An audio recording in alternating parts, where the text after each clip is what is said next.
Hey, what is up, everybody? Welcome back to Triple R, Ryan's Real Reactions, and today we are watching another Bailey Sarian video. This one, a recent one from only about 2 weeks ago.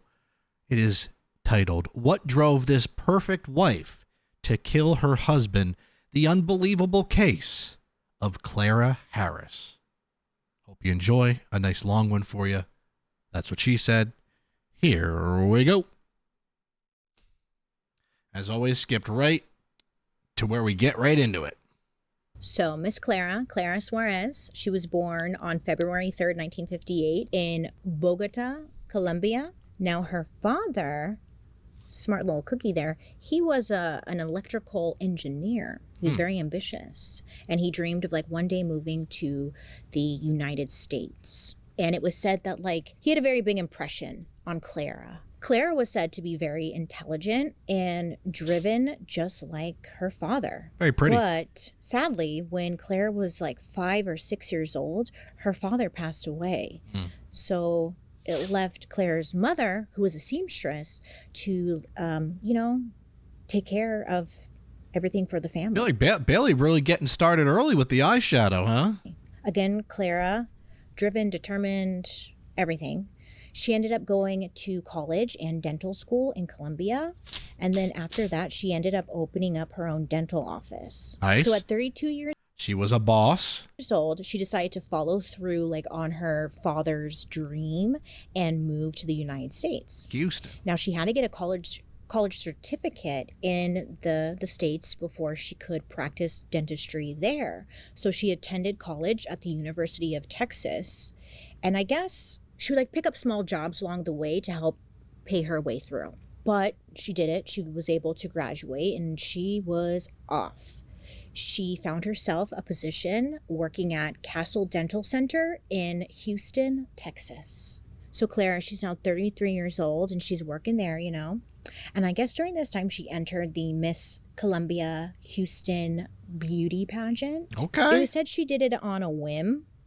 And she won. Let's go, Clara. She was very good looking. But she won. Good for her. But it was while she was working at the Castle Dental Center. That's when she met 34-year-old David Harris. David Harris. There he is. Who was the orthodontist there. And I guess the two, they really hit it off and they started dating. Let me just say this with peace and love. It looks like she had the looks in the relationship. Not that that matters. I'm just pointing it out. Sorry. At this time, David was divorced, but he had a daughter from his first marriage. Okay. Her name was Lindsay, and she was about 4 years old when David and Clara started dating. David's ex said that she divorced him because he was too focused on his career and he really just kind of neglected everything else. Now, many people at this time said, Clara and David were a perfect match because they both shared They certainly both have great smiles and great teeth, which you would expect. Big dreams and ambitions, and were just driven for Success. more, Yeah. And plus, they're Sometimes I talk to Bailey like Bailey is on a Zoom call, and I forget that this is a video that was uploaded not just for me. Hopefully some of you do that with me. We're here. I'm inside of a box, but still, I'm with you. total babes. That's fair to say. Because, he looked like a Ken doll. I'm going to be nice. More like a cant doll instead of a can doll. Okay. But yeah, let's just continue. For a minute. Kinda. I don't know. Whatever. Anyways. Yeah. And they must have agreed because they dated for less than a year and then they ended up getting married. Okay. Good for them. Not really though. It doesn't end well. So on Valentine's Day, 1992, they tied the knot and they celebrated at the Hilton Hotel, which was across the street from NASA Mission Control at the Johnson Space Center. I know. When the spaceman says, astronaut Bailey says, Houston, we have a problem. Yeah, that's Houston, where it was. At this NASA center. I know this is dumb. I know, laugh at me, whatever. I truly thought Houston was someone's name. You know, so did I. He was like, Houston, we have a problem. But he was talking to Houston, Texas Space Center. Anyways, the hotel that they celebrated at was across the street from like that. When it comes to space stuff, I need to be educated on my space knowledge. I lack NASA knowledge. I think I agree with that. I could use more NASA knowledge. Anyhow, my apologies. Moving on. So they're celebrating at this Hilton hotel. Okay. Woo! So the two of them, you know, again, successful, driven, ambitious. They ended up, Clara and David, they opened up their own separate practices. Now, their coworkers said that the two would, like, you know, talk on the phone at least 3 times a day. They were always in contact with each other. And every time they would end their calls, it would be like, I love you. You know, you hang up first. Oh, gosh. I hate couples like that. Not hate. Hate's a strong word, but, you know, it's a bit much. First, I love you. To everybody else, it was just like very cute. They were so in love. They just seemed like the perfect couple. Like, that's how I am with PDA. I'm a little old fashioned. Like, I don't want to see somebody hooking up right in front of me. I'm glad you're happy. I'm glad you guys are going through it in a good way, but I don't want to go through it with you. I keep that stuff private. So these two, I mean, they were quite the power couple. Clara, she bought her own practice called Lake Jackson Dental Care in 1993. And I guess, you know, David would come by to the office like every Monday and to help her out there. And then Clara, she actually helped David open up his own practice called Space Center Orthodontics. That place looks huge. A few months later. It's like the size of a sporting goods store. I guess after that, he went on to like purchase 7 more practices over the years. Jesus. So rich. They were making. Also, I'm going to say that's probably not eyeshadow, huh? Okay. In 1998, the couple, they bought a mini mansion. I won't even say mini mansion because it was pretty big. But it was in like a very ritzy suburban city called Friendswood. And I guess it's right outside you got to have nice houses in the area if it's called Friendswood. Of Houston. David and Clara's specific neighborhood was the Estates of Polly Ranch. Which sounds like, you know, ooh. But their backyard was facing like the water, the creek. There's like a beautiful creek back there. They had that money. The backyard was like facing the water. And it was like, ooh. I looked up this neighborhood. Very fancy looking. Oh, see, look, whenever somebody has a driveway that's half the size of a football field, they got money. You got a driveway like that, you're loaded, okay? It's expensive looking, you know? I mean, this neighborhood. When you have the driveway that goes up and around so you can just continue, that's real money. When you don't even have to back up, and you can just go, oh, park the car, oh, keep going. That's how you know you've made it in life. Whenever one day when Triple R becomes super poppin', thanks to you guys, if I ever get a driveway like that, I'm going to show you. And I'm going to say, hey, look how far we've come. I don't even have to back out of this. Even has like a private airstrip. Like okay, many of the people who insane. live there, That's they insane. have their own, they have their own private planes. That's really ridiculous. what I'm getting at here is that the They're people rich. who lived here had money. Okay. We call it FU money. So rich that it's like, oh, who cares? FU, do it. Okay. The Harrises. Now, they didn't have a plane, but they did have Brokies. a very large house, a 2-story, 6-bedroom, 5.5 bathroom home with premium finishes. Look at that, man. I can't even afford that in The Sims. Not even kidding, unless I do the Rosebud cheat, which I do. A long, dramatic driveway, a pool, which is like all sitting on a piece of land that was just a little bigger Must than be nice. 3.5 acres. So they buy the house, and that same year, Clara, she gives birth to their twin boys, Wow. Ryan and Bradley. Now, it was said Clara's like most prized possession. I mean, of course, she loved her kids and all that stuff too, you know, but the thing that really made her feel like she made it in life was her silver S-Class Mercedes-Benz 430. I guess to her, again, this was just like, That might have been a car that her dad always wanted or something. this is it. This is the dream. I've made it. At one time, that was probably a $70,000 car. Kids, the house, the husband, the car. I mean, Oh wait, what or what? Also, I forget. Like I'm thinking of this as current time. This could be in the 90s. Didn't stop there though. They had dreams of one day opening up like a mega office in Clear Lake that would be like a one-stop shop for all of your dental needs.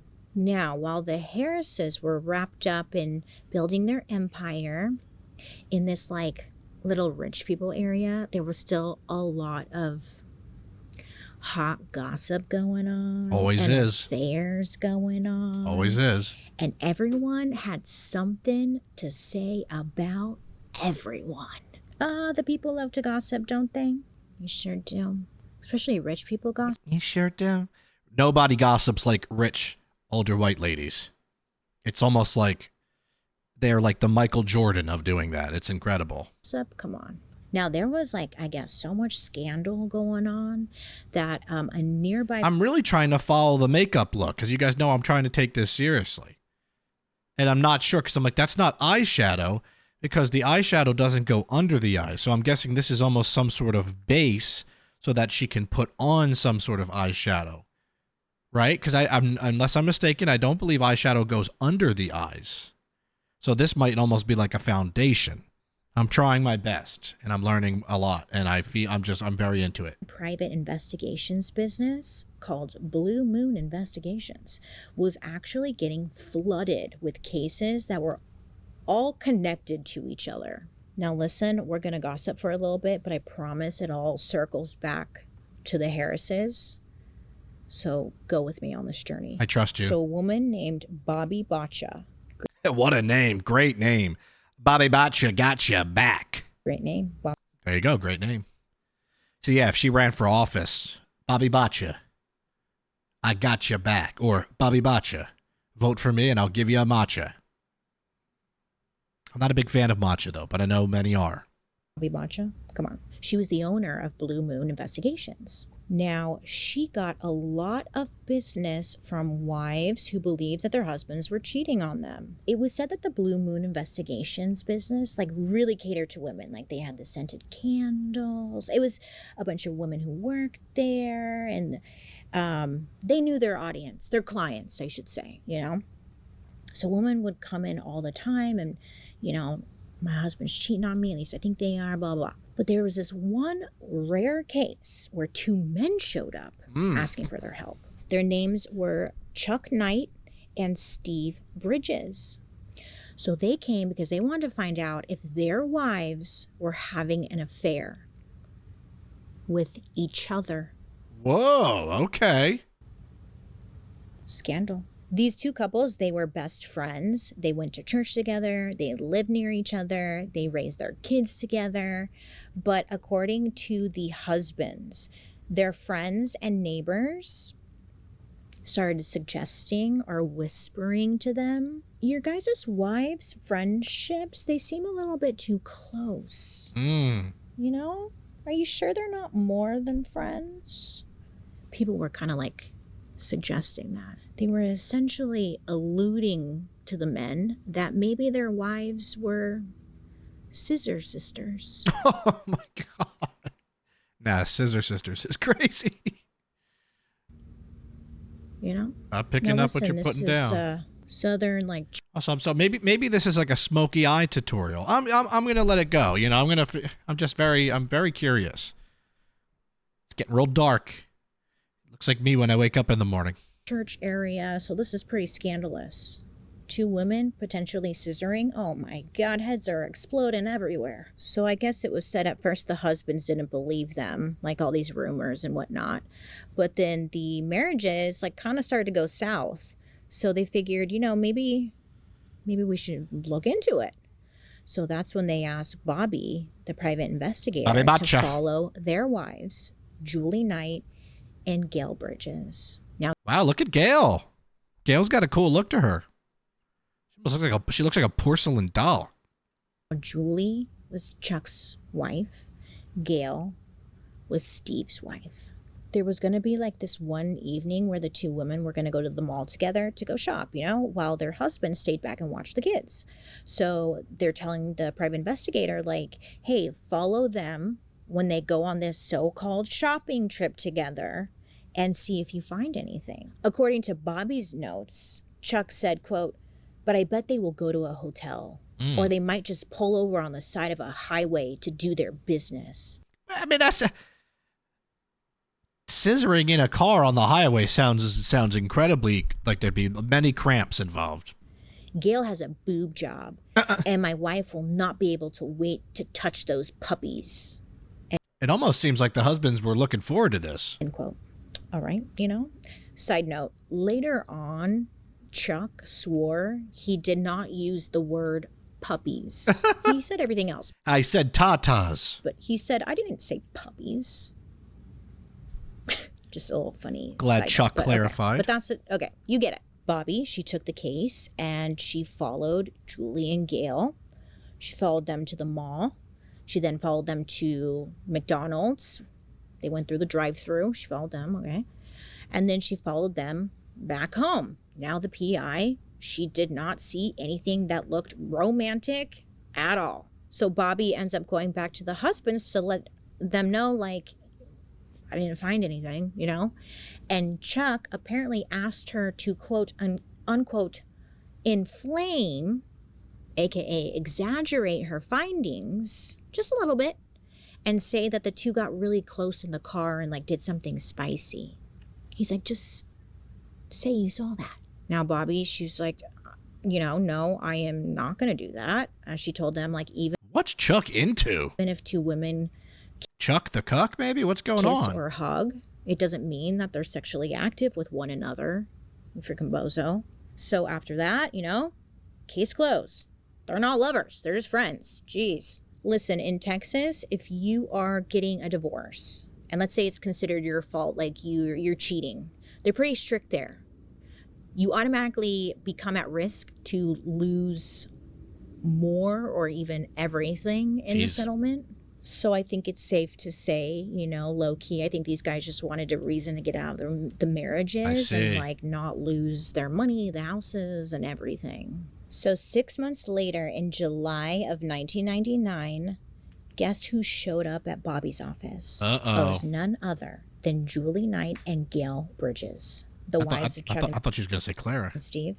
Julie and Tell me that Julie and Gail said that Chuck and Steve were well, what would the opposite of scissoring be? Sword fighting? Gail told Bobby that they both wanted to file for a divorce from their husbands because these assholes were blackmailing them and threatening to expose them as lesbians, which they were not. Julie, she had a strong feeling that Chuck was actually the one hiding something. So, they wanted both husbands to be followed just to kind of see what they could dig up. But I guess at the last minute, Gail, she backed out. She didn't want Steve followed. I don't know why, but it's okay. She let it go. What this shows is nobody trusts anybody anymore, it seems.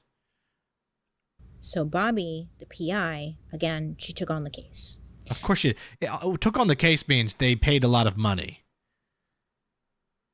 That's really all that means. Now, she didn't even mention anything to them about their husbands previously hiring her to follow them. A true professional, I will say that. So Bobby followed Chuck around town, as she does. And plot twist, discovered him meeting up with another woman. Wow. Yeah. So Chuck, not cool. Infidelity's not cool. Chuck was a cheater all along. Of course he was. When someone is making wild accusations about someone being a cheater, like out of nowhere or whatever, it's usually that person who's making the accusation. Usually they're the cheaters. Trying to cover their tracks. Listen, Chuck was cheating on his wife with a married woman named Lori Wells. Now, Miss Lori over here was close friends with Chuck and Steve's wives. Of course. Like, they were all friends. The whole thing is a mess. just so messy. Same thing, like They all hung out together. They went to church together. They went to Lamaze classes together. Jeez What's Lamaze? Louise, they were a close bunch. Now, all three couples, the Knights, the Bridges, and the Wells, they were all moving forward with the divorces, and it got messy. At one point, Julie and Gail had accused Chuck. I'll be honest, that's why I'm so scared of marriage. I have a commitment issue, I think, and it's because, like, I just, like, what if I'm married or I'm engaged and, like, my wife just wakes up one day and it's just like, I don't want to be with you anymore. Bro, that would, like, destroy me, and that's such a big fear of mine. I think about that all the time. Like, maybe I think that's why I'm so picky and kind of remain single most of the time.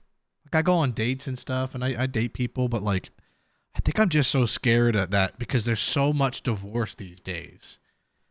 I just would be so scared of my wife being like, yeah, I'm not in love with you anymore. I'm leaving. Like, great. That's a real fear I have. I'm being honest. Chuck and Steve of recording their phone calls and then editing the calls to make it sound like they were talking about something sexual. Again, just really trying to push this lesbian narrative, just doing the most. I mean, they got caught, and both Chuck and Steve, they got indicted on felony wiretapping charges for this. Wow. Now, Steve, his case was dropped pretty quickly, but Chuck's case remained active for years before it was eventually dismissed. But by the end of 2001, all three couples, their divorces were finalized. So after Gail Bridges split from Steve, she and her two youngest kids, they ended up, moving into like a smaller home in town. And she was able to get a job working at Space Center Orthodontics. Here we go. It's all going to start adding up. David Harris's main office. See, I told you we would get back to the... I had faith in you, Bailey. Don't worry. I trust you. The Harrises. 38-year-old Gail Bridges was hired as a receptionist at David's office. And, the two really hit it off. She wasn't bad to look at. She was attentive. She would go to lunch with David and was always available. David almost looks like he'd be a side character in the sitcom Friends. Like Ross's overjoyed cousin. Available for his needs. It was said he would visit her desk between appointments, and some in office noticed that they were just kind of openly flirting with one another. It just appeared that way, at least. But then in February of 2002, the relationship, it evolved into a full-blown affair. When you work at an office, you worked at an office, right? Have you? No? I have not. Yes. When you work at a place, and you can tell when something's going on between two people. True. I always say that the work husbands and the work wives, So it didn't take long for other employees to catch on that the two were bugging, David would, he would still go to Clara's office once a week, and Clara would come to his office occasionally. So it was to the employees, it was this is pretty bold of him, Just an asshole move, huh? This woman named Diana Sherrill, she worked at both offices as the office manager. She said she was very offended by the affair because, first of all, she considered Clara... That's a very elegant, side photo they have. I'm sure that's not real. Looks like from the game Clue or something, but very elegant. Nice nose there. A friend, but also she couldn't believe that Gail was just fine, flaunting the affair in front of the other employees. It was just completely disrespectful. Plus, Diana, she said that she was worried that David, he could lose everything. His dreams, his family, his life, his career, everything all over this woman. David's now 16-year-old daughter. She's now 16 years old. Yeah, so maybe this is a smoky eye look. Yeah, it does it's... I'm going to trust the process. Years old, Lindsay.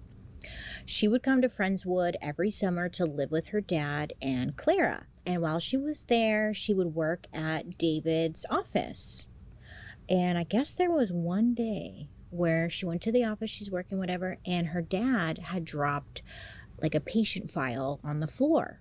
I don't think it was like on purpose, but like, you know, he dropped a file on the floor.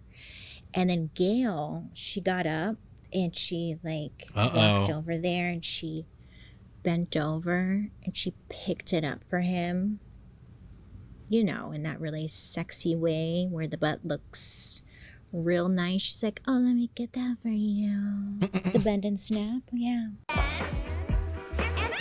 So Lindsay, the daughter, sees this and is like, okay. And then the daughter, she overhears like the office ladies making little comments amongst each other about just how like raunchy that was. Like, can you believe she did that? Oh my God. So Lindsay, this was probably just super high tier tea though for all the people that worked there. She's starting to put some pieces together, you know. She's like, is something going on between my dad and his secretary? So I guess the affair at this point had been going on for like 5 months. Wow. And Diana, the office manager, she had enough. She was like, I need to say something. Let's go, Diana. So she pulled Clara aside and she Poor Clara, by the way. Like, come on. told her. This beautiful woman getting cheated on by that dude. Like, I'm sorry, but can we just be honest here? Like, you need to pay attention to what's going on with David and protect your marriage. Clara straight up asked her, like, is David having an affair? And Diana was like, mm-hmm. yeah, girl, yeah. But you didn't hear from me, you know? Now, Clara, she needed to know all the details. So she This is what I call her putting on the shiny. went to dinner with Diana. Now, I know there's a certain term for it, but I think it's funnier that I just think of it as the shiny. Making the shiny face. To hear everything. She's like, tell me everything. But it was said that at the end of the night or after the dinner, Clara was still, she was kind of in. Let me ask Google real quick. What is it called in makeup that makes your face shiny? Okay. Highlighter. All right, there you go. That's the highlighter. I'm just going to ask Google. Denial about it, you know? Like, it can't be true. Could It can't be David. He's ugly. it? No. Well, you know, going back and forth, back and forth. It was like during the drive home, Claire's going back and forth, like really thinking about it. And she wanted a second opinion on the situation. So she calls up David's mom, Millie. Now, they were all close, so it's not like it was out of the blue or anything. So she calls Millie up. That's a great older person name right there, Millie. Love it. Although there is Millie Bobby Brown. Millie Bobby Brown sounds like an old person name, though. She's like, do you ever think David would cheat on me? You know? And David's mom was like, oh, of course not. He would never. You're the love of his life. You're gorgeous. You're amazing. No. He would never do that. But even with that reassurance, I think deep down she knew something was up. Because when she got home, Clara went right to David and she just asked him point blank, are you sleeping with Gail? I like it. No nonsense. That's how you got to do it. I was cheated on in 2011. I was seeing this girl, Alexis, for about 7 months. And one day out of the blue, she's in the shower at my house. And I get a Facebook message that says, yo. So it did just say, yo. It said like, yo, I need to tell you something. And then I was like, and I was editing while I was doing it. And I was like, hey, yeah, what's up? And they're like, so I've been talking to your girlfriend, Alexis, and I gave her the ultimatum, like, you or me, and she picked you. But now I just feel like it's super unfair to you. I didn't know that, you know, you guys were dating as seriously until, you know, recently. And I was like, Okay. You know, feeling when you get like real hot and your stomach drops, you know? And I was like, do you have proof of this? And then like he showed me proof. And she got out of the shower and like came in and was getting dressed, and I was like, so is there anything you might want to tell me? And she put on like it was Meryl Streep. Like the act of a lifetime. And she was like, I know what you're about to bring up. And I was like, do you? And she's like, yes. And then she brings up the dude's name, and I was like, yeah. She probably knew this was coming. And then she then blamed it on me and was like, well, I come over a lot and you're just on the computer. And I'm like, hey, you'll text me. Can I come over? And I'll say, yeah, I'm just editing though, just a heads up, or I'm just doing stuff on the computer for work. And she'd be like, that's fine, I'll just hang out. And I'd be like, okay, cool. I was like, so, hey, that's crazy to make it my fault because I didn't do anything. I've been faithful completely. And then she tried to turn it on me and make me feel bad and say I didn't pay attention to her enough. And I'm like, oh, that's such BS. But I didn't give her any time to lie. So since I addressed it like Clara right away, at least I got it taken care of. And then, then we broke up. And David was like eating a burrito or something. He's like, no, no. Oh, don't be silly. And that was that. Not very convincing, David. Not very convincing. So, listen, it must have got to him because the next morning, David decided to come clean. Kind of. He told Clara that he and Gail, they actually had gone to lunch once. And he kissed her hand. Ooh. He kissed her hand. Now, let me ask you at home, would you believe that? Oh, you kissed her hand? What are you, a knight? I was going to say a prince. Like, what is this? What are you doing? No one does that. No, please. Please. Anyway, so he kissed her hand. That's what he tells her. He was like, he was confessing. David, a smooth operator over here. Mr. Dentist. David the dentist. But not fully confessing. Clara knew, like, there was something there. She's like, oh, shit. So she asked him straight up. She's like, do you love her? Do you love Gail? And it was said Clara. That David said he wasn't sure. Ooh, bad answer.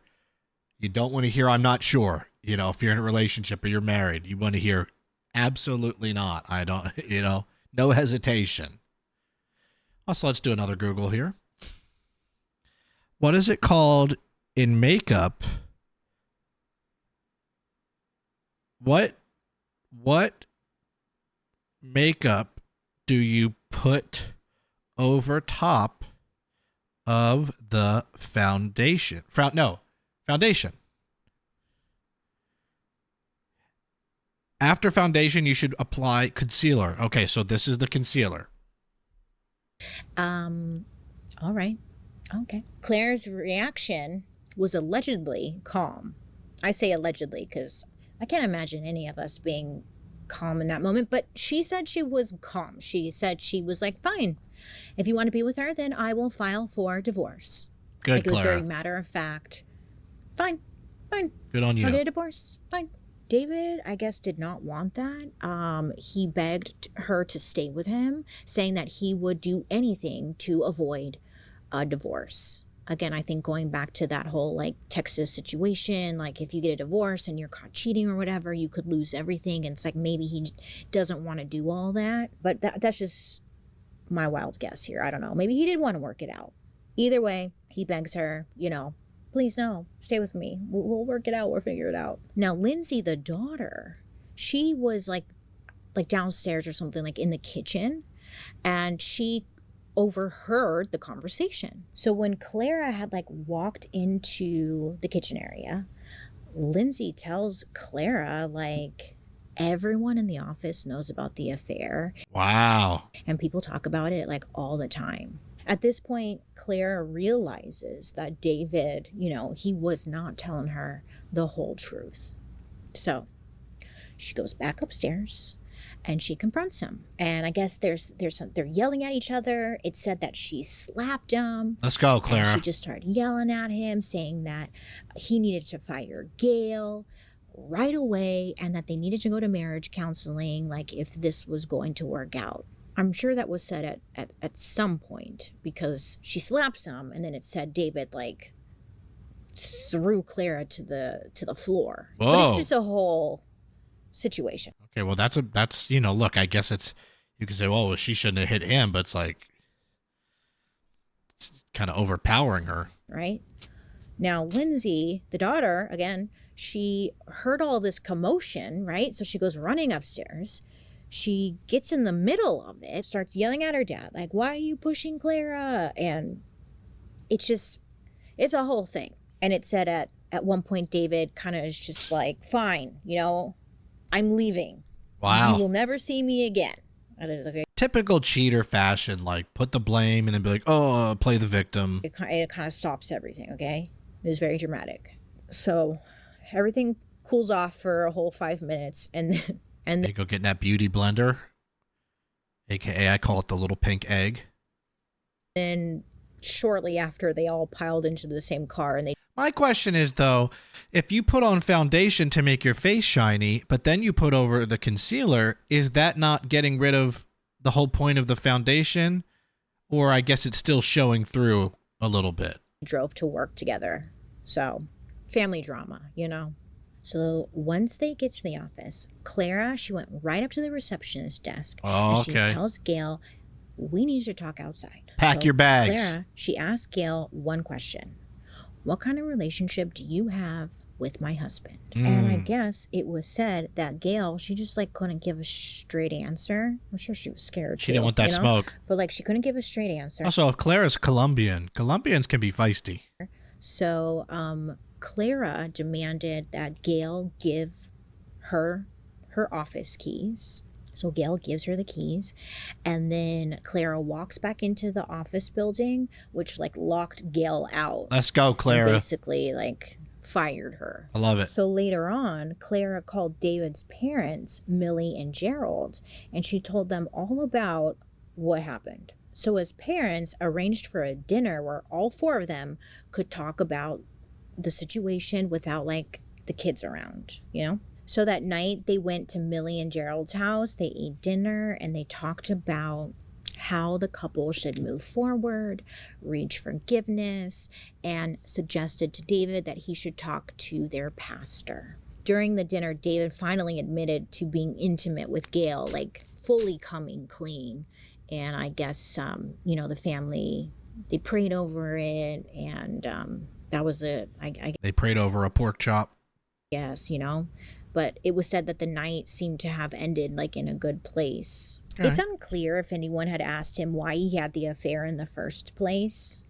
Like point blank period, you know, like, hey, why'd you do it, you know? Some people later said that they think he started to resent Clara after she had the twins because she gave the children more attention than she gave to him. You know? What? So this lovely woman has your children that you made with her, twins, and the burden that put on her for an entire year, right? And then this man over here was mad at her for being a good mother and raising his kids with love and attention? Oh my, I mean, like, what's going on, David? Looks like he's from Wallace and Gromit in that photo. Like, what are you doing, dude? You know, Clara believed, her theory was that he was going through a midlife crisis because all of a sudden he was working out more. He bought a new car. Pulling that Chris he's sleeping Watts. with his secretary. What is it? It's got to be a midlife crisis. So Clara, she actually told the daughter Lindsay her midlife crisis theory. She's like, yeah, I think your dad's going through a midlife crisis, blah, blah, blah. Just like telling her thoughts, you know? So In Lindsay's free time, she went to like the bookstore and she was looking for self-help books for people going through a midlife crisis, but I guess she couldn't find one. So instead she bought 2 relationship books, in hopes to help David and Clara fix their marriage. She's a nice girl. One of the books she got was Relationship Rescue. Oh my God, it's Dr. Phil. Dr. Phil, I think, was bald at birth and then I don't think ever was able to grow hair on the top of his head. A 7-step strategy for reconnecting with your partner by none other than Dr. Frickin' Phil, So Lindsay, she picks up these books and she leaves them out on like the kitchen counter in hopes that Clara and David would see them and read them. And honestly, at this point, I was like really feeling bad for Lindsay. They were involving her in the situation a little too much. You know what I'm saying? Like, you really shouldn't involve children, I agree, kids, into your adult matters. But especially Clara, she was like treating Lindsay like her best friend, telling her all the details. But it is what it is. Okay, so I guess maybe Clara felt different because it wasn't technically her daughter, but still. Listen, the next morning, I feel bad for a freaking 13-year-old having to be the mediator. Clara, she wakes up, knowing everything. Her husband's having an affair, whatever. Now she has like a renewed sense of energy. She is determined to be better than Gail. Operation Get Her Man Back was in full effect. So Miss Claire, she went out, she dyed her hair. Okay. She was like, I want to be blonde. So she goes blonde. She went out, she bought new lingerie. Okay, Clara. She booked a trainer, a personal trainer. All this for this David guy, though, man. What did this guy have? And she went to go see a plastic surgeon about getting a boob job. Okay. Because she knew that Gail had gotten her boobs done. The puppies. And, Clara, she was determined to one-up her. So she was like, I'm getting my boobs done, plus I'm going to get liposuction. So wow. She puts down a deposit for boobs and liposuction. She meant business, okay? Honestly, I would have divorced him and then done all that. Absolutely. And like, oh, look at me now. Walk by in a grocery store and say, oh, David. Oh. Let him get the whole view. Yeah, Dick. But that's okay. So that evening, Clara and David decided to go out to dinner, just the 2 of them, to really just talk things out. Of us. So while they're at dinner, Clara asked David, she's like, so tell me, what do you like about Gail? Which, is like kind of a trick question. It's like, you want to know, but at the same time, it's going to piss you the fuck off. Is the reason that those clips are in Bailey's hair is that so like the hair won't get in her face when she's doing the makeup? I would assume, right? I feel like I'm right with that. I think my favorite 2 things are when Bailey does her eyebrows, if she does them, and then her lipstick. Like I say, I feel like the lipstick is like the cherry on top of an ice cream sundae. But she's like, what do you like about Gail, But I know she's got to put on the contour soon. She's got to contour them cheeks and that jawline. I know about that. Get that setting spray on there. Make sure what setting spray just kind of holds it in place. Make sure it doesn't melt. Can makeup melt? I don't know. That sounds scary. And he was honest. A little too honest. Uh-oh. David gave Clara a detailed pros and cons list about Gail and herself. And I don't like this dude, David. Dude, like who does this dude think he is? Clara is, leagues above this guy. Like, what the heck? And as he rambled off his pros and cons about both women, Clara, she took notes on a napkin. When it came to Gail, David said that he liked that Gail was pretty and smart. She had no fat. What? Yo, that's crazy to say to your wife who just had 2 children. Your children. Yeah, she has no fat. I'm like, yeah, well, great. She just didn't have 2 kids. She had the perfect body. She had big boobs. She always believed in him. She was good with money. And when it came to sex, it was like his fantasies had come true.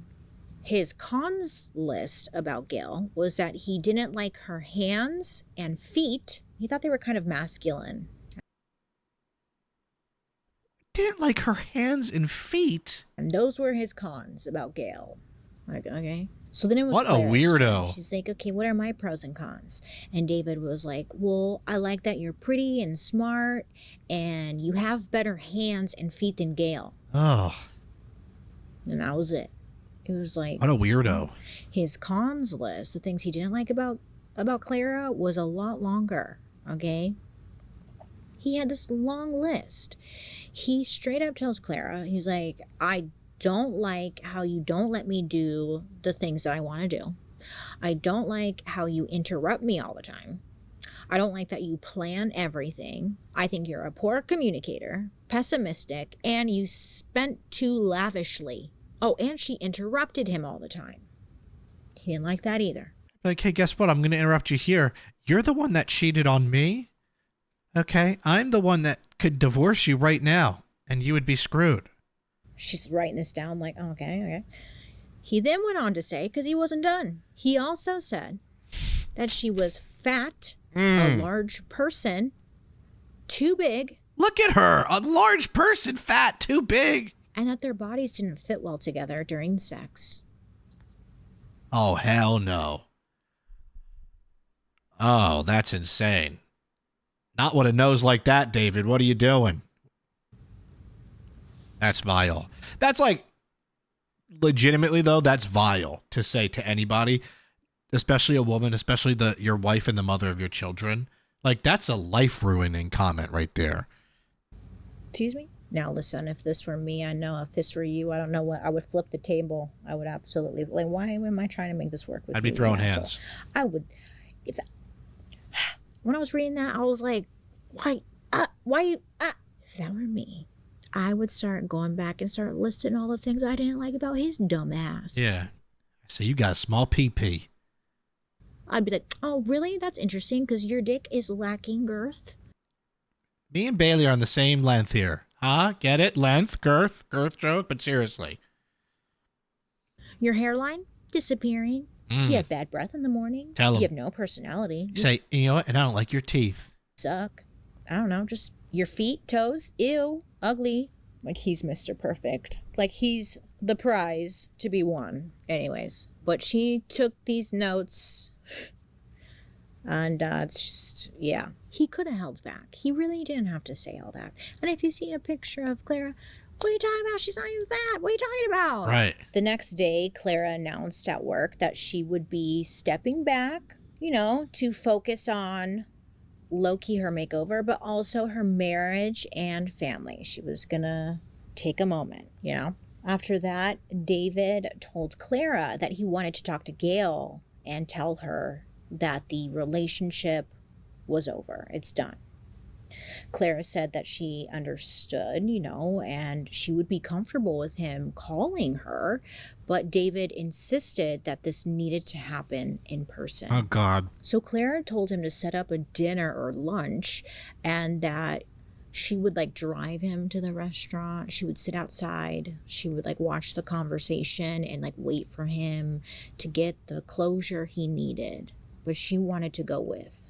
So David calls Gail, and of course Clara's there listening in, and he planned to meet up with her and have dinner on Wednesday night. Now, when Lindsay, the daughter, found out about this, she insisted on going with Clara, to sit and watch the conversation too.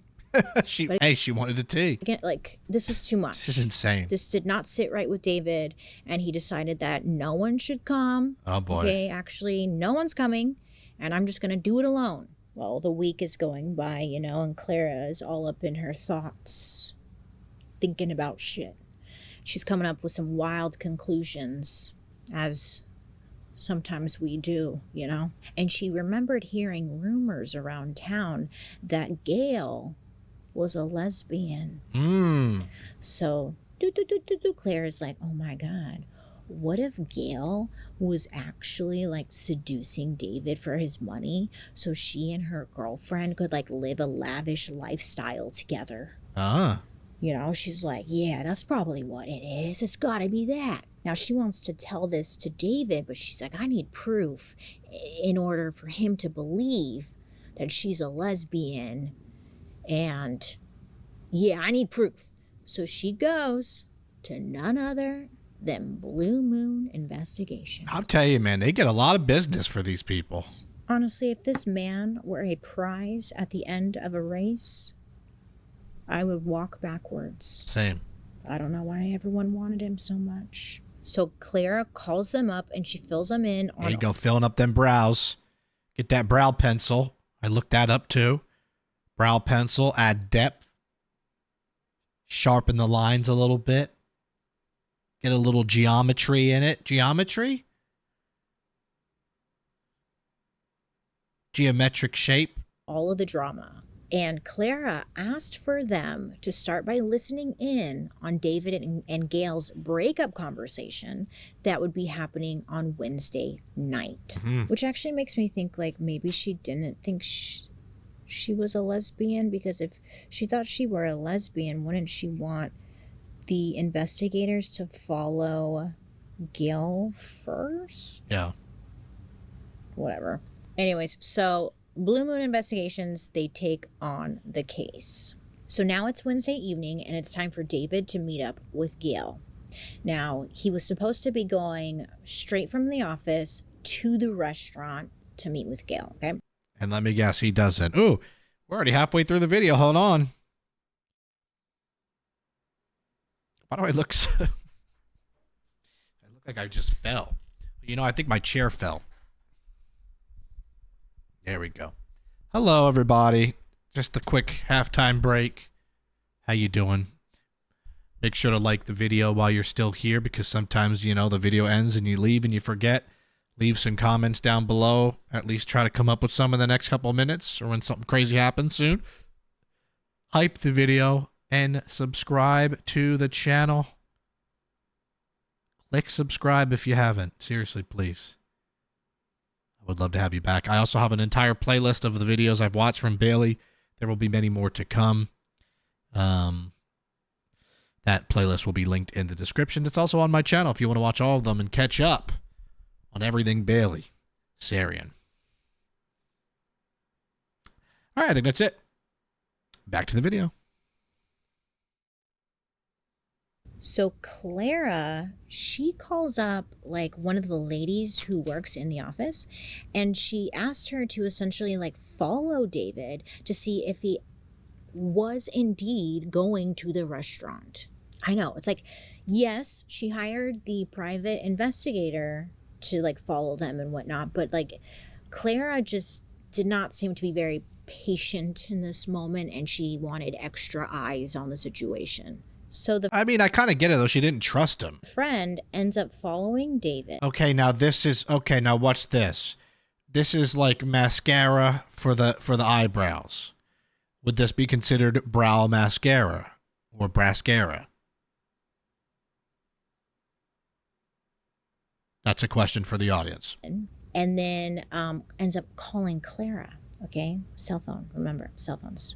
So she calls Clara, and she's like, yeah, he's actually driving towards Gail's house. Uh-oh. He's not to the restaurant. So Clara is like, oh, hell no.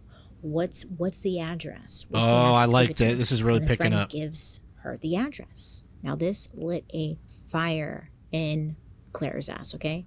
And she was like, you know, I'm going to drive my ass over there. I'm gonna confront them. I would, if I was Clara, though, genuinely, I would do the same thing. Like, here I am. I'm already out of your league, right? That's how it works, right? Like, she's out of his league. I don't know. I was getting confused in that. She's better than him. You cheated on me, and now you're going wackadoodle again with the same person you had an affair with me on, and you want this marriage to work, and you were begging me not to get a divorce? Oh, I'm showing up.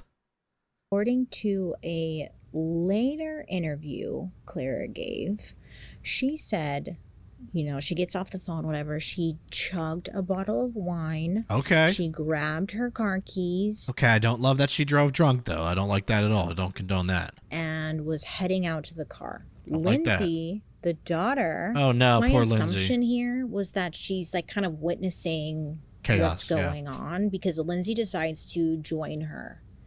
So okay, I don't like that, because then you're putting her in danger driving drunk. I'm assuming she was involved in the know of the conversation.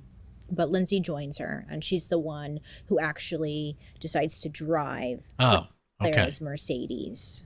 So Is Lindsay old enough at that point to drive? For some reason, I thought she was like 13. two of them are driving, and they're like Okay, well, that makes me happy that Clara did not decide to drive drunk. on this wild goose chase, looking for like, where the hell is David and Gail, driving around. First, they went to Gail's house, but they noticed, David's car, he wasn't there. So then they drove to the restaurant where they were supposed to meet. They weren't there either. What if they're at the Hilton? So then they drove to like another restaurant that maybe they were at. No sign of them at that restaurant either. Now, at this point, it was said that Clara was becoming more and more irritated and flustered, not knowing where they were. So she gets on her phone and she calls Blue Moon Investigations. And she's calling, asking, like, where's David?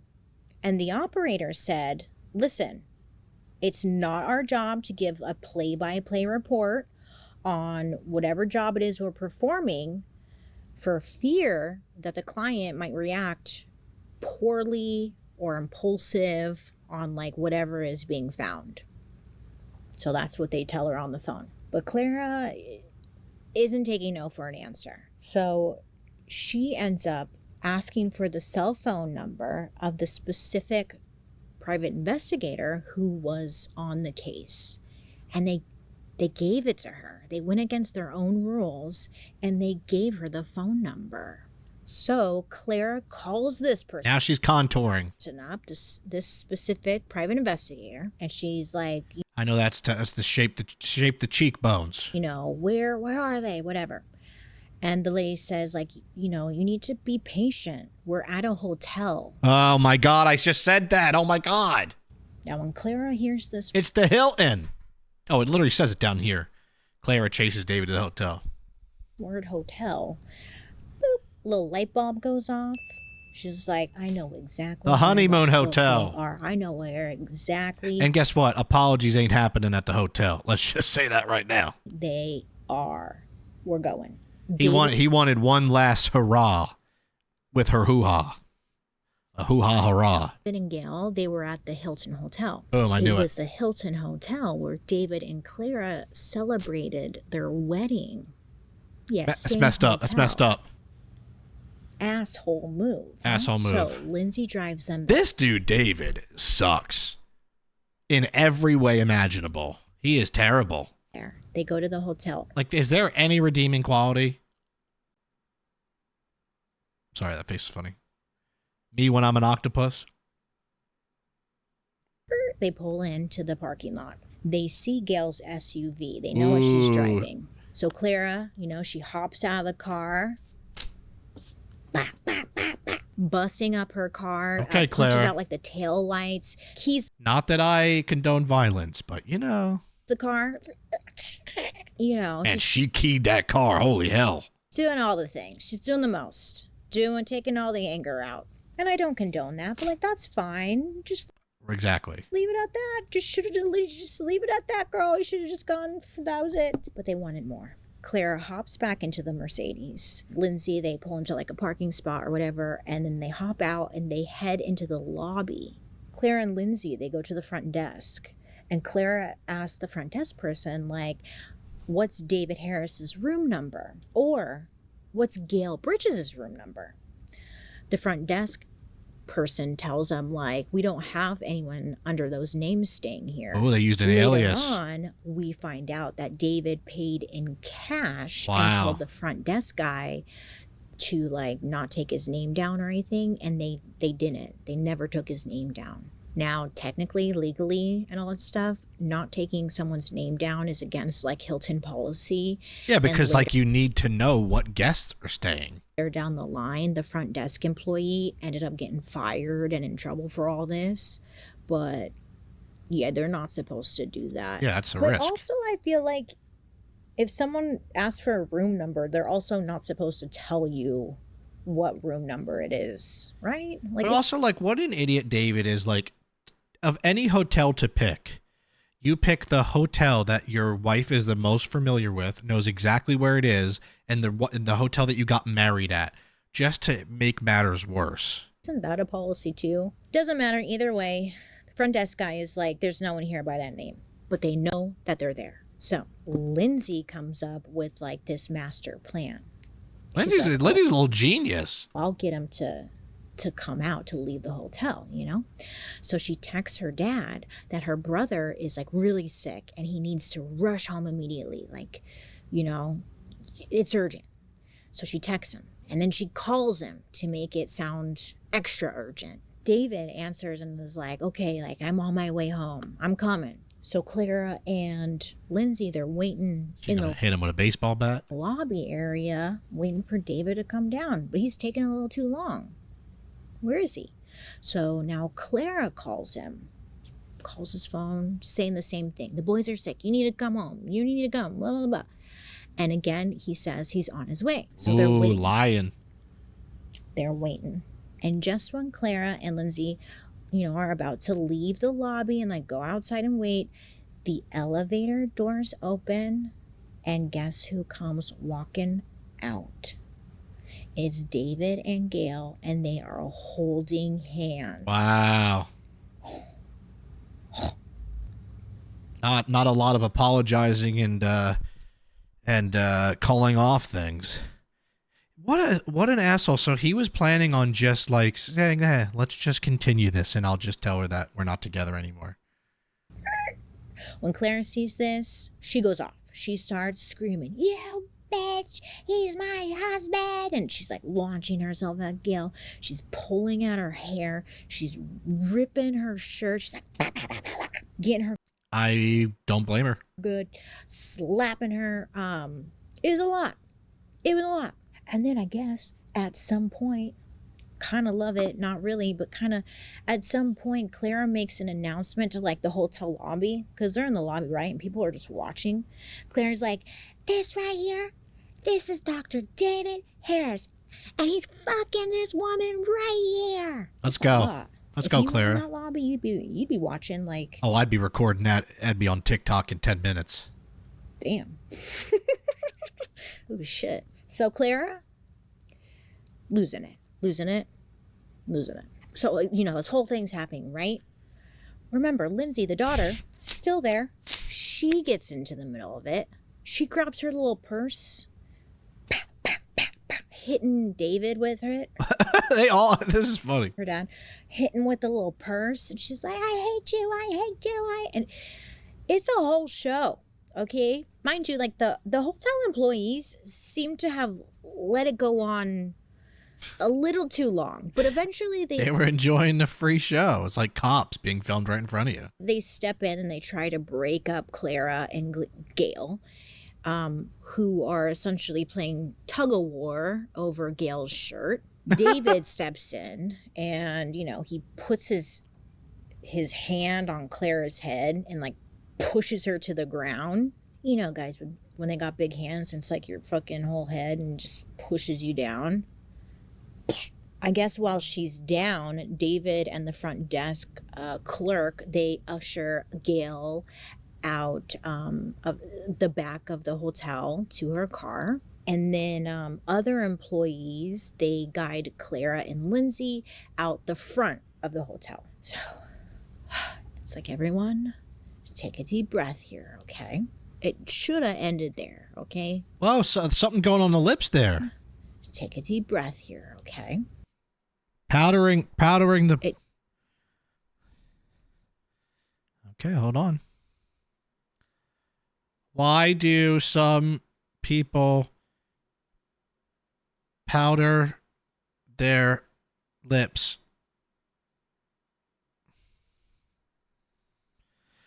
People powder their lips to make their lipstick last longer, create a matte finish, or achieve a specific makeup look like a stained effect. Thank you very much. Should have ended there, okay? But it didn't. When Clara and Lindsay get back to the car, Clara hops into the driver's seat and Lindsay is in the passenger seat. Clara said, according to her, at this point she blacked out. Well, she also had a bottle of wine earlier. They always do, huh? They blacked out. But all she remembers was that she did not want to let Gail leave the parking lot with her husband. She remembered thinking, like, I need to stop that car. I need to stop that car. But she also said that she blacked out, but she seemed to remember this. It's just like Jeffrey Dahmer and all those guys. Like, oh, I blacked out. I don't remember anything, but then I can remember everything else. It's like, okay, that just seems a little too convenient. So, okay, girl. So then she was like, I need to stop that car. So she sped through the parking lot and like to see where Gail's car had been parked to find the two of them. So Clara, she spots David helping Gail into her car. And that's when Clara like guns it towards Gail's vehicle. I guess David pushes Gail into the SUV, and apparently he tries to stop Clara. Does he think he's Superman? By putting his hands like out on the hood of the Mercedes. I think it's just also instincts, like to put your hands out, you know? True. But at that point it was too late. Like she was gunning it. So David gets hit by the car. He flies freaking 25 feet across the parking lot.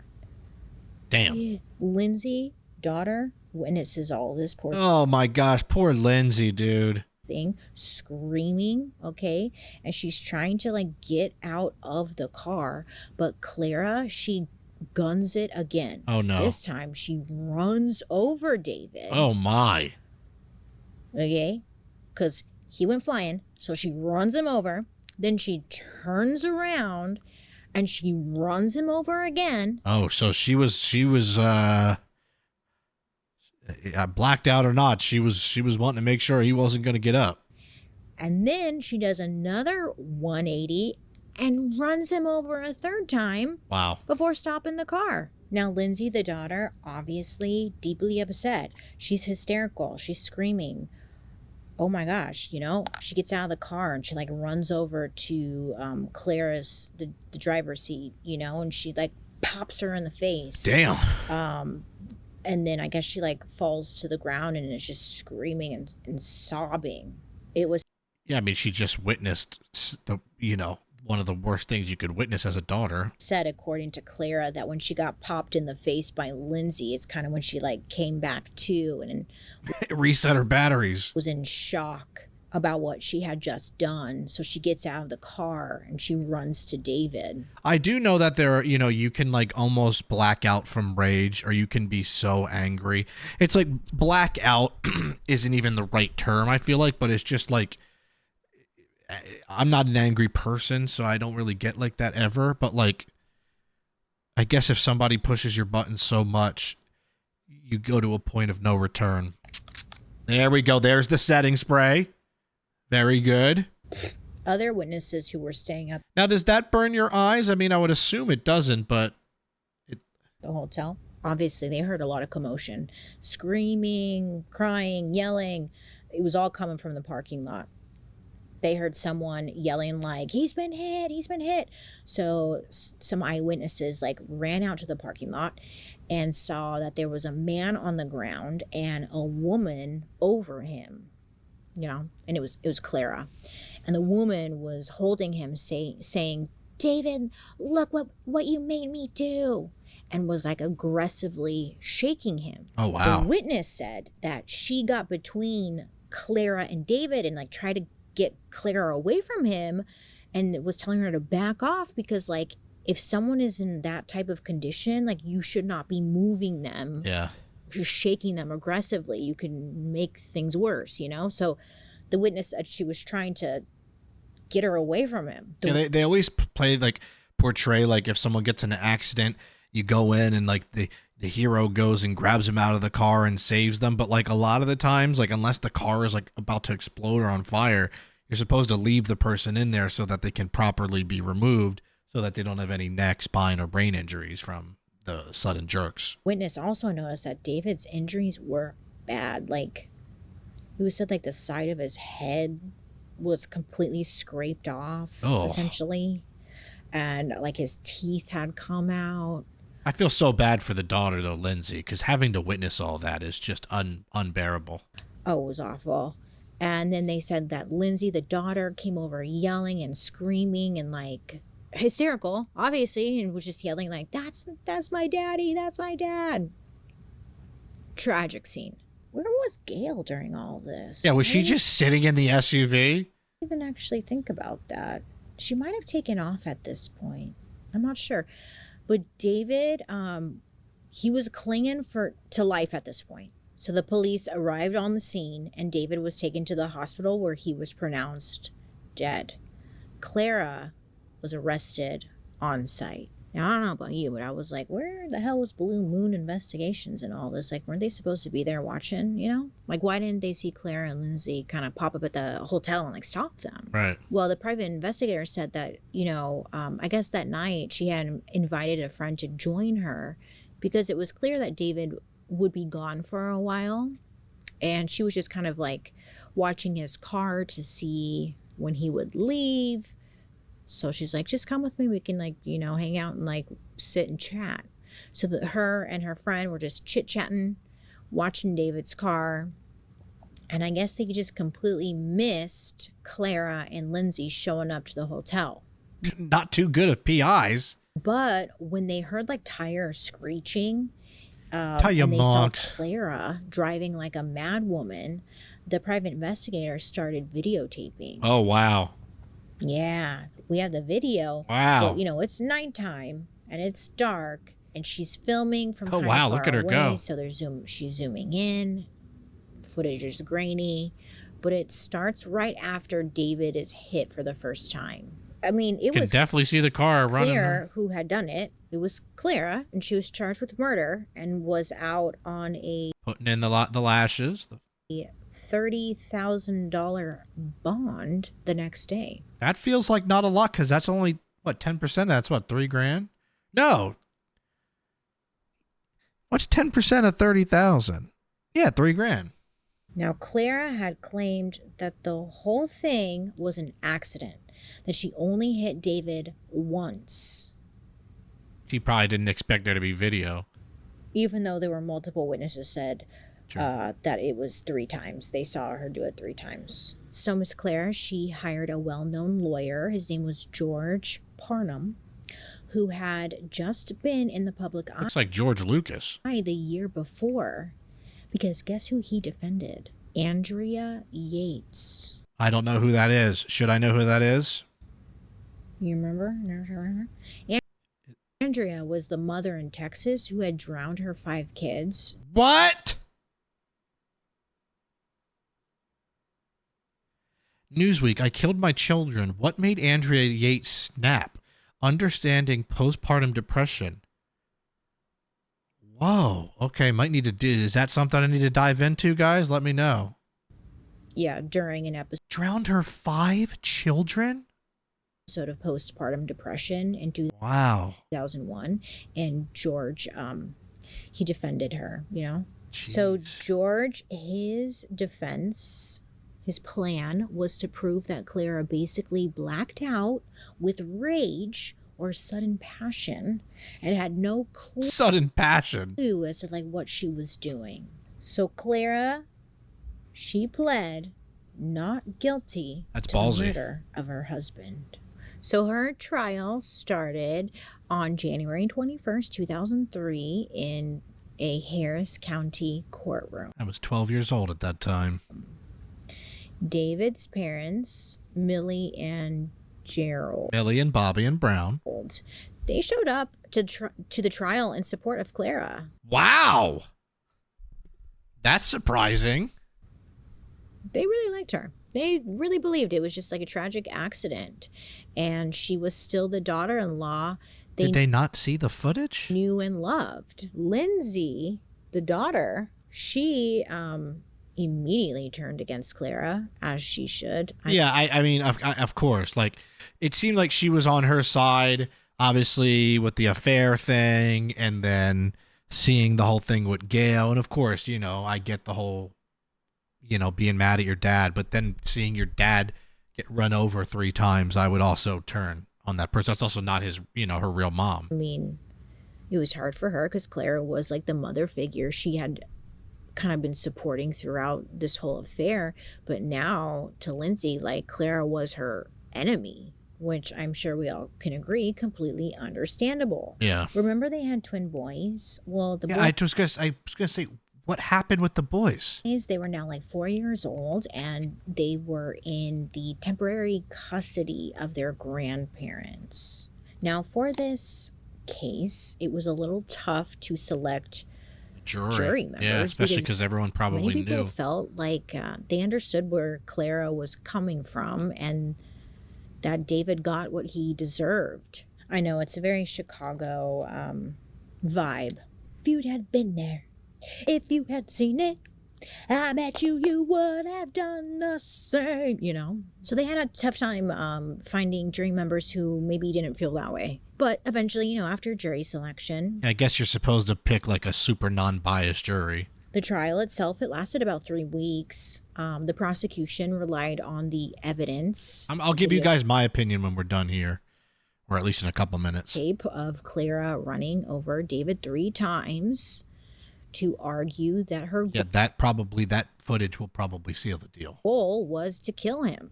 But the defense argued that she was doing too many things, which was kind of showing she didn't want to kill him. Meaning, like, she was stepping away from her job. She was getting a makeover. She was considering counseling to save her marriage. And these are actions that someone would not do if they were planning on murdering someone. Okay. So that's what they're saying. So the witnesses for the prosecution included Blue Moon Investigations, the owner, Bobby Bacha. I love saying that name. Hilton front desk clerk, and of course, Abraham Lincoln. Is that not Abraham Lincoln's silhouette? Lindsay. I think the biggest shocker was that Lindsay said she heard Clara say, "I'm going to hit him," before running over David. Now, Lindsay herself, like when she took the stand and all that, she seemed to be in terrible shape. I can imagine. She was very, very depressed, having nightmares, having thoughts of taking her own life, and especially after witnessing everything that happened. And again, I think we can all understand why she's feeling that way. She's a teenager. It was said the trial itself was very emotional, that the judge had to call for several recesses so everyone, including Clara, could pull themselves together. Harris sobbing brings her trial to a halt twice. Okay, we got little lip liner going on right now, right? I've been studying this. I'm telling you, I take this seriously. I told you, I'm gonna really read your comments and I'm gonna learn and I'm gonna look things up. Okay, little lip liner. Do I know the point of lip liner?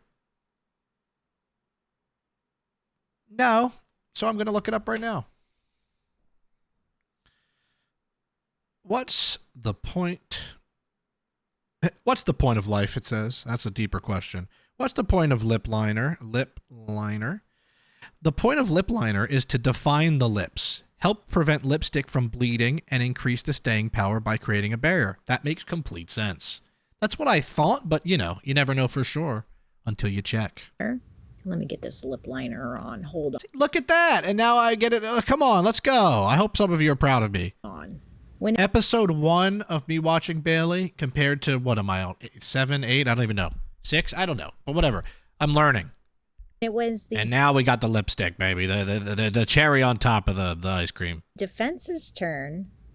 George, he brought in an expert. The expert's name was Steve Irwin. A crocodile hunter? No, I'm not kidding. Same name. Oh, okay. Different guy. I know. Funny, huh? But Steve Irwin, he reconstructed the crime scene to prove that David was only run over once. And the other bumps that are shown in the video were actually Clara like hitting the curb. He's like, yeah, yep. Based on the blood stains and the tire marks at the scene, he believed that David's body was too far out of range for the car to have gone over him. It's so interesting, though. It's like, wouldn't it be like open and shut case if you slammed your car into somebody intentionally in the first place?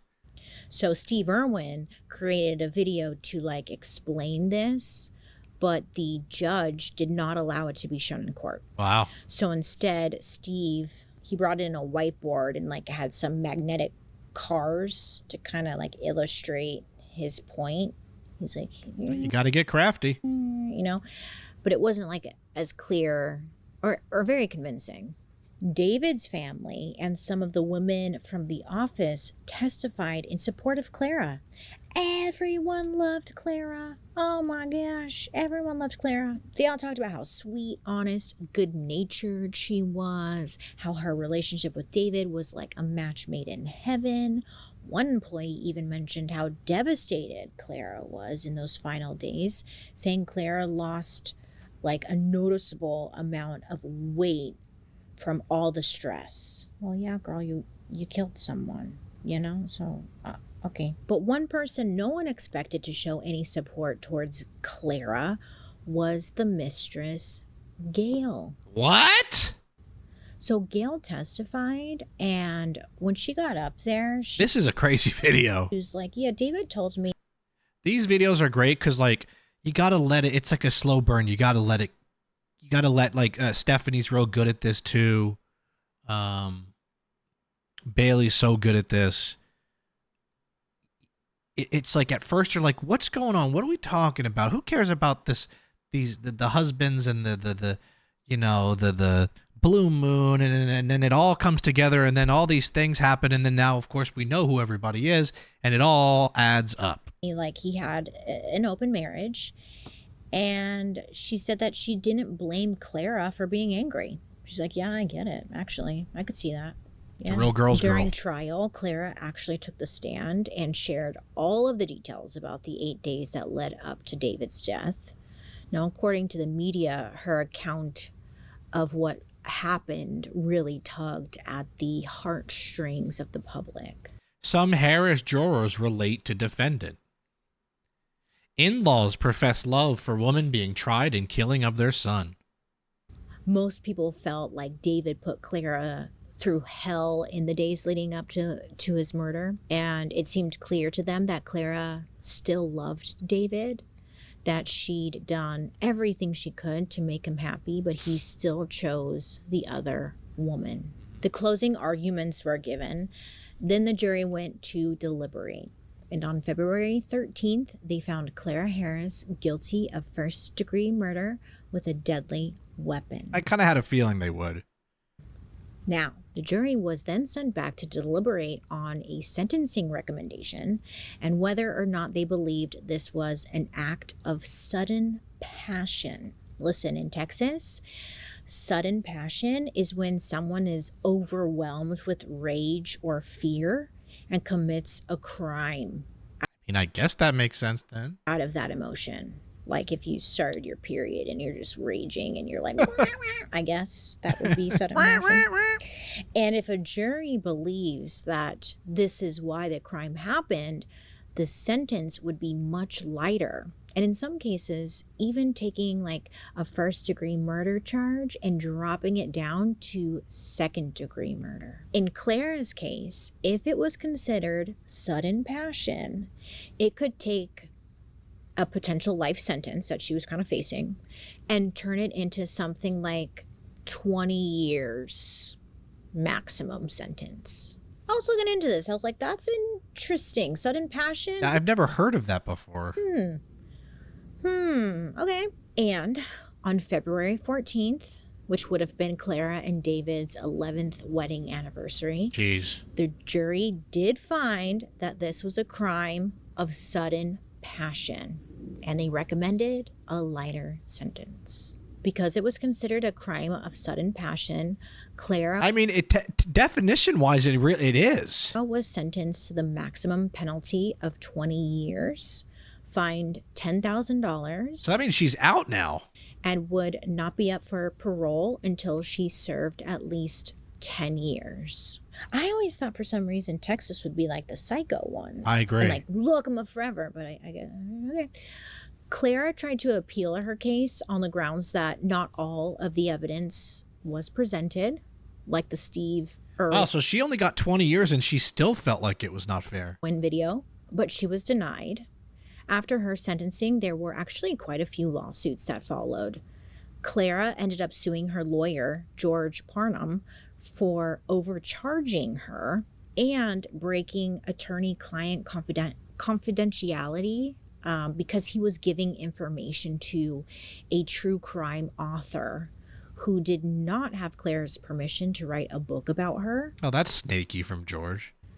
And so she was suing and all that. She ended up losing that case. Really? David's daughter, Lindsay, she filed a wrongful death lawsuit on behalf of herself and her brothers right after their dad died, with the goal of stopping Clara from having access to David's estate and using the money for her legal fees, which is like good for her, you know. Yeah, I was gonna say. I mean, I think that also, I would agree with that.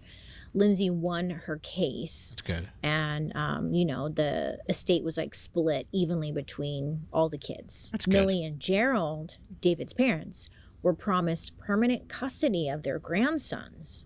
But after sentencing, they stopped taking Clara's calls and would not bring the boys like to visit her in prison. And Clara was like kind of bitter about this. So when the temporary custody agreement ran out, Clara fought to have the boys live with her former neighbors, which sounds super random, but I guess they were really close with these neighbors. And the neighbors were actually named in Clara and David's will. Wow. Like if anything were to happen to them, these neighbors, like a good neighbor, State Farm is there, would raise the kids. Clara and the neighbors won this case, and the boys went to live with the neighbor friends full time. Millie and Gerald, they were once again though, always feel bad for the kids during all this because just so much flip-flopping and tragedy and trauma. Were granted visitation rights. I don't know how they felt about it. I think they were upset. I'm not sure, but yeah. After the custody battle, Millie and Gerald filed their own wrongful death Dude, this is the most lawsuits. lawsuit against You get a lawsuit. You get a lawsuit. Clara, claiming that David had promised to take care of them in their golden years, and they just wanted their part of the estate. They ended up winning. They settled for like a lesser amount, but they ended up being awarded a lot of money. And then in the final lawsuit, Lindsay, the twins, Millie, and Gerald filed a wrongful death lawsuit against Hilton, the hotel, and Blue Moon Investigations. The lawsuit stated that hotel management failed to provide effective security or notify police in time. That's true. That could have saved it. To prevent David's death. And then as far as Blue Moon Investigations, they should not have told Clara that the two were at the hotel. They also shouldn't have given Clara the phone number, and which gave her that information. They should have followed their own freaking policy in the first place, right? Yes. Both companies settled and the amount was undisclosed, but they did it. I'm sure it was millions. For them. Listen, in 2018, Clara was released on parole after serving 15 years. And as of 2023, she has completed her sentence, making her a completely free woman. Due to her conviction, she did lose her dental license. But while she I can imagine. was in prison, she worked in a program that translated text to Braille. Wow. For adaptive textbooks. And I guess she did so well in this program that she got a full-time editor position. Wow. So next time you're reading Braille, you can think of Clara. She probably did that shit. Part of Clara's parole condition was to not contact Lindsay And according to Clara, it remains that way. Lindsay stayed out of the public eye, and she focused on healing and moving forward and getting the fuck away from this. The twins, the two boys, they were 4 when it happened, but they are now like 27 years old, and it's said that they have a great relationship with their mother. Apparently, they have forgiven her, and wow, and they spend a lot of time with her out on their boat. I'm like, okay. Good Lord. Millie and Gerald, David's parents, they passed away in 2017 before Clara was released. As for Gail, she hasn't been in the spotlight since the trial. I read an interview where, like, she gave it shortly after the trial, where she said she was dealing with severe PTSD and depression, and she was going through therapy, and she just wanted to lay low, move forward. And I think she did just that, because you can't find her anywhere, and also probably for the best for her, because what a mess. Yeah. What a mess. Damn. Listen, at the end of the day, this is truly sad, tragic story with. All right. So, as always, a great video from Bailey. She's the best. She really is. She's awesome. My thoughts on this. It's tough to pick a side because, look, David, the way that he died was brutal and terrible. And for his daughter to see that is horrific. And for Gail to involve basically her daughter, right? I mean, it wasn't, but it was terribly inappropriate. I'll never suggest anybody take it to that kind of level ever. Obviously, that's ridiculous. But with David and the way he acted and the way he treated that woman, he was mentally abusing her. He was. He was tormenting her, making her crazy, making her think she wasn't good enough. And that can push people to do things that they don't expect to do or they didn't think they had it in them.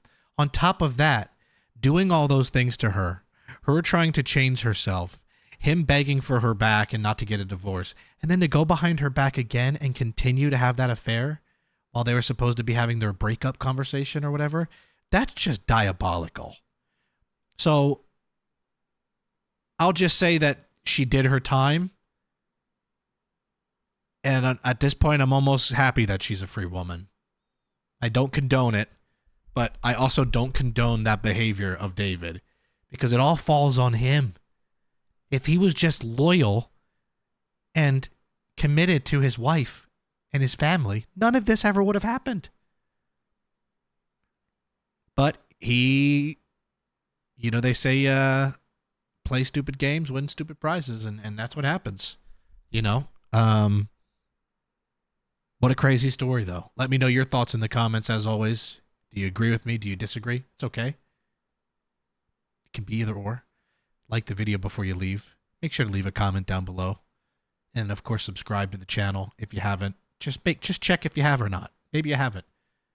I upload 4 times a week. Tuesday, Thursday, Saturday, Sunday. So, always content coming out. Always content you can binge. I know some of you guys miss videos, but then you binge all of them. I appreciate everybody for giving me your time of day because time is precious, man. Time is money. That being said, that is it here for me on Triple R Ryan's Real Reactions. Please don't bother me while watching true crime. That merch, I'm starting to work on it. Hopefully it'll be available by Christmas time. That's the goal. Peace out.